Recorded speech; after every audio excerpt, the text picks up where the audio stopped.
बिस्मिल्लाहिर्रहमानिर्रहीम। फरमान मुस्तफ़ा सल्लल्लाहु तआला अलैहि वसल्लम, जो मुझ पर एक बार दुरूद शरीफ पढ़ेगा अल्लाह ताला उस पर 10 रहमतें नाज़िल फरमाते हैं। सल्लु अल हबीब। मेहमान नवाजी करना भी अजीम सुन्नत मार्क राशिद अतारी नूरी दवा खाने की तरफ से। और आप देख रहे हैं मुजरम नुस्खे।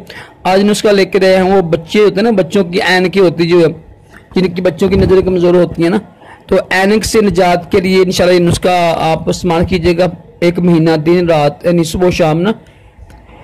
देसी बादाम की गिरी होती है ना, मगज़, देसी बादाम के मगज़ 50 ग्राम, मगज़े पिस्ता 50 ग्राम, सौंफ 50 ग्राम, ठीक है।